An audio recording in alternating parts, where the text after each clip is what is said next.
오늘은 로마를 향해 가는 긴 여정 가운데 바울이 자신을 재판정에서 변호하는 모습을 묵상하겠습니다. 그리고 변호와 증거라는 주제를 한번 생각해보고 하나님의 뜻을 헤아려 보도록 하겠습니다. 사도행전 25장 1절에서 12절 말씀입니다. 베스도가 부임한 지 사흘 뒤에 가이사랴에서 예루살렘으로 올라가니 대제사장들과 유대 사람의 지도자들이 그에게 바울을 고발하였다. 그들은 그에게 줄곧 졸랐다. 그들은 그에게 제발 바울을 예루살렘으로 불러 올리라고 간청하였다. 그들은 길에 사람을 매복시켰다가 바울을 죽일 계획이었다.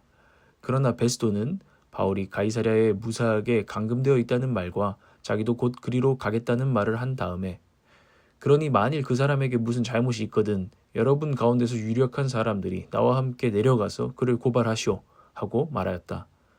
베스도는 예루살렘에서 여드레인가 열흘인가를 지낸 뒤에 가이사랴로 내려가서 이튿날 재판석에 앉아서 바울을 데려오라고 명령하였다.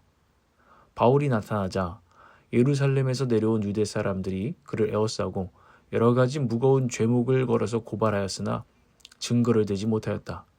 바울은 나는 유대 사람의 율법이나 성전이나 황제에 대하여 아무 죄도 지은 일이 없습니다 하고 말하여 자신을 변호하였다. 그러나 베스도는 유대 사람의 환심을 사고자 하여 바울에게 묻기를 그대는 예루살렘으로 올라가서 이 사건에 대하여 내 앞에서 재판을 받고 싶지 않소? 하였다. 바울이 대답하였다. 나는 지금 황제의 법정에 서 있습니다. 나는 여기서 재판을 받아야 합니다. 각하께서도 잘 아시는 대로 나는 유대 사람에게 조금도 잘못한 것이 없습니다. 만일 내가 나쁜 짓을 저질러서 사형을 받을 만한 무슨 일을 하였으면 죽는 것을 마다하지 않겠습니다. 그러나 나를 고발하는 이 사람들의 고발 내용에 아무런 근거가 없으면 어느 누구도 나를 그들에게 넘겨줄 수 없습니다. 나는 황제에게 상소합니다. 그때의 베스도가 배심원들과 협의하고 그대가 황제에게 상소하였으니 황제에게로 갈 것이오 하고 말하였다. 아멘. 오늘 전체적인 내용은 이렇습니다. 고발을 당해서 피고인이 된 바울은 고발당한 사람이 된 거죠. 이 바울은 벨릭스, 베스도, 아그리파 2세 앞에서 연이어 자신을 변호하게 됩니다. 고발의 내용은 유대인들이 고발을 했는데요. 그 고발의 내용은 사회 분열을 주장하고 유대교 전통을 모독하고 또 가이사랴에 대한 어떤 폭동 선동이 있었다라는 그런 이제 고발의 내용들, 거짓 고발이었죠. 바울은 이에 대해 잘 답변하여 무죄를 선고받습니다. 그는 자신이 성경과 유대인들의 전통, 로마 황제의 시민법에 어떻게 충성되이 행했는지를 이제 변호를 했습니다. 그와 더불어 예수 그리스도에 대한 믿음과 충성심을 또 증거합니다. 변호와 증거, 이 두 가지 사역을 바울은 하고 있는 것입니다. 그는 결국 로마로 가서 황제 앞에서 가서도 이 변호와 증거의 사역을 하게 될 것입니다. 이런 흐름 가운데서 우리가 한번 오늘 우리에게 주시는 말씀을 묵상해 보겠습니다. 저는 먼저는 한 문장으로 이렇게 표현할 수 있을 것 같습니다. 그리스도인들을 오해하고 있는 세상에게 변호할 필요가 있다는 것입니다. 변호할 필요가 있다는 것입니다.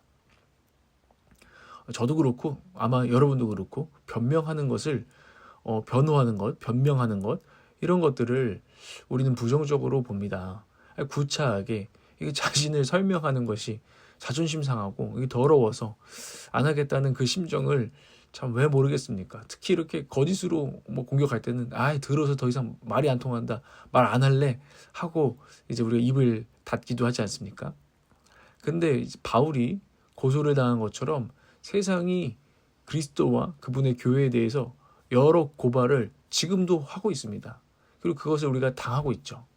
이때의 그리스도인이 위축되고 가만히 있을 수 있느냐는 것입니다. 그것이 맞느냐는 것입니다. 우리는 복음을 증거하기 위해서 변호할 필요가 있다는 것을 오늘 바울을 통해서 보게 되고 하나님께서 우리에게 보게 하십니다. 복음을 증거하기 위해 변호할 필요가 있다. 한 신학자가요, 이렇게 변호하는 사역, 이것을 변증이라고도 하는데요. 변호하고 변증하는 사역을 이렇게 비유했습니다. 한 영혼의 인생을 바꿀 다이너마이트 같은 복음을 심기 위해서는 단단한 바위를 깨트려서 잠깐 그런 구멍을 내서 다이너마이트가 들어갈 구멍을 내는 변증이라는 작업이 필요하다는 것이죠. 변증이라는 삽질을 통해서 큰 바위 전체를 깨트릴 수는 없지만 그 작은 틈을 내서 거기다 다이너마이트 같은 능력 있는 복음을 심을 필요가 있다는 거죠. 이게 이제 변증 사역이라는 것입니다. 사람들이 예수님이나 교회에 대한 이제 오해가 너무 있어가지고 복음을 전혀 들으려고 하질 않아요. 이런 경우에 이 변호하는 일이 필요하다는 것입니다. 예를 들면은 이제 교회에 헌금하는 돈이 다 목사에게 간다고 오해하는 사람들이 얼마나 많은지 모릅니다. 그리고 그래서 목사가 굉장히 부자라고 또 어디서 뭐 이렇게 들은 이야기들이 있나 봐요. 목사들이 굉장히 부자라고 이렇게 오해해서 그럼 목사 배불려 주려고 뭐하러 저기 교회를 다녀? 참 이상한 사람들이야 하고 오해하는 분들이 있어요. 근데 교회가 얼마나 합리적으로 사례비를 책정하고 사실은 대한민국 1%가 아니라 거의 98%의 목사님들은 굉장히 또 어렵게 생활하는 분들이 있는데요. 그렇게 굉장히 검소하게 사는 분들이 많은 거죠. 그런 것들을 이제 알려줄 필요가 있는 거죠. 그리고 얼마나 교회 헌금과 재정을 투명하게 집행하는지. 뭐 저희 교회만 해도 모든 것들을 공개하지 않습니까? 이제 실제 데이터나 팩트 체크만 해봐도요. 진짜 데이터상으로 개신교만큼 재정 투명성을 가지고 있는 집단이 드물다고 합니다. 이 대한민국의 불교나 카톨릭은요. 재정을 오히려 거의 공개하지 않습니다. 그래서 오히려 잡음이 없다고 합니다. 어떤 목사님은 이런 거 차라리 우리가 본받아야 되는 거 아닙니까? 농담을 하시기도 했습니다. 그러나 어렵지만 우리가 오히려 잡음이 생겨요. 재정을 공개하면. 어떤 사람들 그것을 가지고 자꾸 막 이상한 트집을 잡기도 해요. 오히려 공개하지 않는 게 나을 수도 있지만 우리는 재정을 공개해서 투명성을 확보합니다. 그래서 성도들 누구나 언제든지 볼 수 있도록 함으로 말미암아 투명성을 우리가 추구하는 것이죠.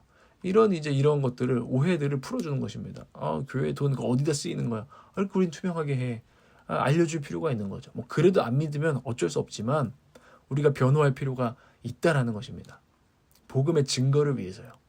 또 뭐 교회가 사회에 도움이 안 된다, 사회의 암적인 존재다라고 말하는 사람도 많이 있습니다. 그런데 이것도 사실은 오해라는 것입니다. 물론 어떤 부분에서 무슨 말을 하는지도 알겠습니다. 그런데 이 데이터를 보시고 여러 가지 팩트를 체크해 봐야 되는 거죠. 대한민국 복지만 해도 사회 영향력, 복지로 한번 생각해 볼까요? 대한민국 복지의 운영과 기금 기여도가 50%가 개신교가 책임지고 있습니다. 사실상 대한민국의 여러 가지 어려운 분들이 도움을 받는 이 복지, 이거 개신교가 다 빠져버리면요, 운영이 되지가 않습니다. 이런 데이터가 엄연히 있다는 것이죠. 그래서 이 숨겨진 이야기지만 유시민 작가라고 교회를 굉장히 욕하시는 분이 계세요. 그분도 장관이 되고 나서 실제 데이터를 본 거예요. 복지를 운영하려고 보니까 교회가 빠지면은 이거 큰일 나겠구나를 알게 된 이후로 그런 말들을 자제하게 됐습니다. 여러분, 변명이 좀 길었죠? 입이 아픕니다.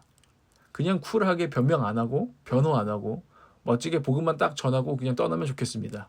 그런데 복음을 증거하는 사람은 때론 이런 삽질이 필요하다는 것을 인정해야 하는 거죠.